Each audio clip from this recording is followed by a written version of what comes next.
Hello friends, welcome to my channel Naveen Siksha, and today I am presenting you a video on Anita and Honeybees chapter number 5 for class 4th, in which you will learn about the story of a star girl, Anita Kushwaha.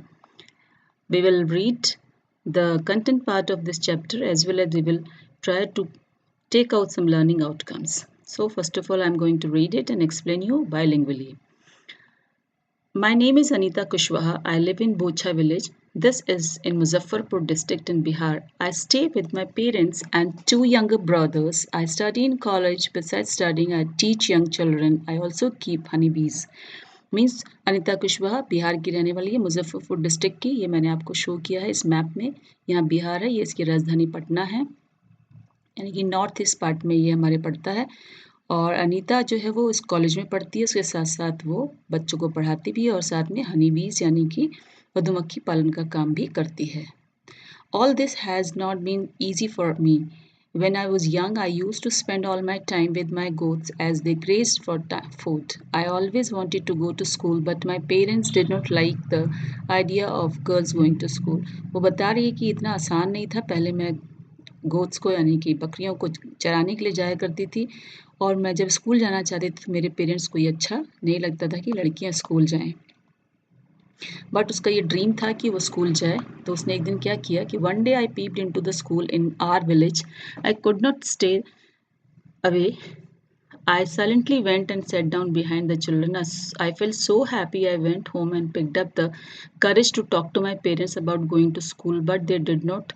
They told me clearly that I could not do so. That day I cried and cried. और एक दिन वो school में चली जाती है, बैठ करके महसूस करती है उसे बहुत अच्छा लगा, आके अपने पेरेंट्स से बात भी करती है, बट वो उसको टोटली रिफ्यूज़ कर देते हैं कि नहीं आपको स्कूल नहीं जाना है। तो वो बहुत रोती है। लेकिन one of the school teacher in my village explained my parents why it is important to study. The teacher told them that they would not have to pay anything for my education up to class 8th. The teacher said that it was the right of every child to go to school. Somehow my parents agreed. I started going to school. I did not get high marks, but I always asked questions. तब उसके teacher ने समझाया कि ये हर बच्चे का अधिकार है और आपको 8th क्लास तक कोई पैसा नहीं देना है। तो उसके पेरेंट्स एनी एग्री हुए और वो स्कूल जाने लगी। उसके मार्क्स बहुत अच्छे नहीं थे आते थे, लेकिन वो अपने क्वेश्चंस को ज़रूर पूछती थी। ये एक्सरसाइज आपको अपने आप करनी है, बिकॉज ये आपने कितना पैसा किस पे स्पेंड किया दैट आप लिखेंगे और उसको टोटल करेंगे। नेक्स्ट देखिए, staying in a school. Time pass और उसने 5वीं क्लास पास कर ली। I knew that we would now need more money to spend on class 6. My parents said that it was a time for me to leave the school. Parents ने कहा कि अब तुम्हें स्कूल को छोड़ देना चाहिए क्योंकि हमारे पास पैसा नहीं है। तो उसने सोचा कि मैं कैसे अपना कंटिन्यू करूँगी स्टडीज़ को, तो उसने यंगर चिल्ड्रन को पढ़ाना शुरू किया और अपनी पढ़ाई को जारी रखा। Okay, next is slowly I started talking to other parents. और अपने साथ साथ उसने और पेरेंट्स को भी इनकरेज किया कि अपनी लड़कियों को स्कूल भेजिए, जिसमें उसकी मदर उसकी बहुत हेल्प की और घर का काम करती थी और वो अच्छे से पढ़ाई कर सकती थी। यहाँ हम आपको एक यहाँ पर इंफॉर्मेशन दे रहे हैं बच्चों। राइट RTE एक्ट 2009, यानी 2009 में ये एक्ट पास हुआ है जिसने ये बताया है कि हर बच्चे को ये राइट है कि उसको फ्री एंड कंपल्सरी एजुकेशन मिलनी है, जिसकी भी एज 6 और 14 के बीच में है। ये हमारी गवर्नमेंट का रूल है। नाउ अब स्कूल जाने के साथ साथ उसमें बी कीपिंग का आइडिया कैसे आया कि देयर आर मैनी लीची ट्रीज इन आर एरिया, क्योंकि मुजफ्फरपुर में इंडिया का सबसे ज़्यादा बड़ा हब है जहाँ लीची का प्रोडक्शन होता है। ये लीची का प्लांट है, ये इसके फ्लावर्स हैं और ये लीची का फ्रूट है। ठीक है, ये हनी बी है और ये हनी बी का बीहाइव है, यानी कि उसका छत्ता है। तो वहाँ के बहुत सारे लोग बी कीपिंग का काम करते थे और हनी कलेक्ट करके सेल करते थे। So I thought that I could also do this. तब अनीता ने सोचा कि ये काम मैं भी कर सकती हूँ। So I joined a course run by government to learn about this. I was the only girl in this course. During my training I found the honey bees lay their eggs from October to December. This was the best time to start beekeeping. कि हनी बीज अपने अंडे देती हैं अक्टूबर से दिसंबर तक। उसने ये वहाँ पर पढ़ाई में सीखा। अब क्या किया कि उसने अपना कोर्स कंप्लीट कर लिया, but I did not have money. उसके पास पैसा था नहीं कि वो अपना काम स्टार्ट कर सकती थी, क्योंकि उसको कम से कम 5,000 रुपये की ज़रूरत थी। So that I bought 2 boxes for keeping the honey बीज एंड ईच बॉक्स कॉस्ट 2000। तो उसने 5,000 रुपये कमाए बच्चों को पढ़ा करके और उसको कलेक्ट किया और उससे उसने 2 बॉक्स खरीदे 2,000 के, और 1,000 जो बचा उससे उसने खरीदा sugar to make the syrup for honey bees as well as medicine to keep the beehives clean. ठीक है, और उसने वो दवाइयाँ खरीदी जिससे कि इनके छत्ते को साफ रखा जा सके। ओके, अब दैट वॉज इन सेप्टेम्बर। अब आ गया सेप्टेम्बर। बाय दिसंबर उसके पास में इतनी सारी हनी बीज आ गई दोनों बॉक्सेस में कि वो उसमें नहीं अपना छत्ता नहीं बना पा रही थी, इतनी ज़्यादा थी।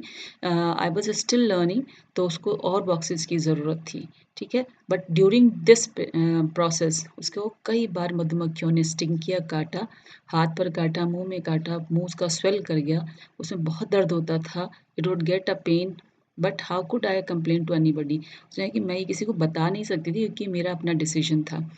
इसके बाद क्या हुआ कि उसने अपने लिए और अलग बॉक्सेस 20 बॉक्सेस और उसने खरीदे। The litchi tree come to flower in February. February में लीची में फ्लावर्स आ जाते हैं। I put all my 4 boxes near the litchi और ऑर्किड्स। ऑर्चर्ड का मतलब होता है कि जहाँ पर बहुत सारे पेड़ लगाए होते हैं फ्रूट्स के। I got 12 kilograms of honey from the each box. हर बॉक्स को से उसको 12 किलो हनी मिला। I sold this honey in the market. This was my first earning from my bees. Now I have 20 boxes. तो उसने जो 2 boxes से शुरू किया था अब उसके पास 20 बॉक्स हो चुके थे। अब उसमें उसके घर के सब लोग हेल्प करते थे। कैसे? When I go to college, my brother prepare syrup for the honeybees. My father look after the honeybees and take honey out of the boxes. Mother syrup बनाने लगी, पापा हनी निकाल लेते थे और उसको बॉक्सेस से और साफ कर देते थे। इस तरह पूरी फैमिली को एक वर्क प्लेस मिल गई और उनकी अर्निंग बढ़ने लगी। अब अनीता क्योंकि हनी बी सीखी गई थी तो Anita is known by everyone in all the villages near. आसपास के सब लोग अनीता को जानने लगे थे। She goes to all the villages meetings and talk about the importance of study to everyone. उसने सबको पढ़ाई की इम्पोर्टेंस बताई कि पढ़ना हमारे लिए क्यों ज़रूरी है। कुछ लोग मजाक भी बनाते थे बट अनीता ने वो काम जारी रखा और अनीता आगे चल कर के एक होलसेलर बनना चाहती थी of selling the honeys so that she can help the villagers to keep the right price of the their honey, कि उनके विलेजर्स को जो मेहनत करते हैं उनको अच्छा पैसा मिल सके। तो उसके लिए उसने एफर्ट किया। Every beehive have one queen bee. ये अब आपका एक नॉलेज का क्वेश्चन है कि हर एक मधुमक्खी के छत्ते में एक क्वीन बी होती है जो अंडे देने का काम करती है। There are only few males, और उसमें कुछ मेल्स होते हैं, जैसे ये फीमेल है कुछ मेल्स होंगे, लेकिन मोस्ट ऑफ द बीज जो हैं, ज़्यादातर बीज उसमें क्या होते हैं, वो वर्कर्स भी होते हैं, काम करने वाले, कामगार। These be's verb all the day, they make the hive. वो पूरा दिन रात काम करते हैं, छत्ता भी यही वर्कर्स बनाते हैं और साथ में हनी का कलेक्शन भी यही करते हैं। They also look after the babies, babies का भी लुक आफ्टर यही करते हैं। They also fly around the flowers in search of nectar. आसपास जाके सर्च करते हैं कौन से फ्लावर्स में नेक्टर है। अगर उनको मिल जाता तो वो एक वहाँ पर डांस करने लगते हैं। That does a special kind of dance. उसको देख करके और हनी बीज भी उसके पास इकट्ठा हो जाती हैं नेक्टर को लेने के लिए। The work bees are very important, the worker bees are very important for the wife. सबसे इंपॉर्टेंट जो है ये वर्कर्स होते हैं, क्योंकि यही छत्ता बनाते हैं, यही छोटे बच्चों का ध्यान रखते हैं और यही नेक्टर का कलेक्शन करते हैं। ड्रोन का काम बहुत कम होता है, हनी क्वीन का काम है सिर्फ अंडे देना। ठीक है, उसके बाद ये डेथ हो जाती है और एक एक पूरे छत्ते में एक ही हनी बी क्वीन बी होती है। The males have no special role in the workers. तो आंट्स जैसे कि ये मधुमक्खी रहती है ग्रुप में, बिल्कुल वैसे ही आंट्स भी रहती हैं। Ants live and work together like honey bees. The queen ant lays the egg. बिल्कुल उसमें भी क्वीन आंट होती है। सोल्जर आंट्स होते हैं जो उनके गार्ड करते हैं उनके होल को, और वर्कर आंट्स होते हैं जो हमेशा बिजी दिखेंगे आपको खाने के कलेक्शन के लिए और लेकर के चलते हुए जाएंगे उस होल तक। और इसी तरीके से टर्माइट्स यानी कि जो हमारी लकड़ी में लगाई रहती है, और वास्प्स, जो ये वास्प है और ये टर्माइट है, ये भी बिल्कुल इसी तरीके से अपनी ज़िंदगी जीते हैं जैसे कि आंट्स और हनी बीज। सो आपने इस चैप्टर में कम से कम 3-4 इंसेक्ट्स के बारे में नॉलेज गेन कर ली, एक हनी बीज, एक आंट्स, एक वास्प और एक टर्माइट्स के बारे में।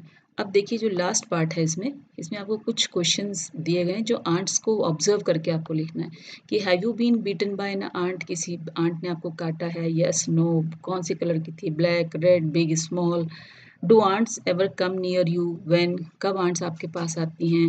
जैसे कभी आप टॉफ़ी खा रहे हैं, शुगर का कोई चीज़ खा रहे हैं तो आंट्स आपके पास जल्दी आएँगी।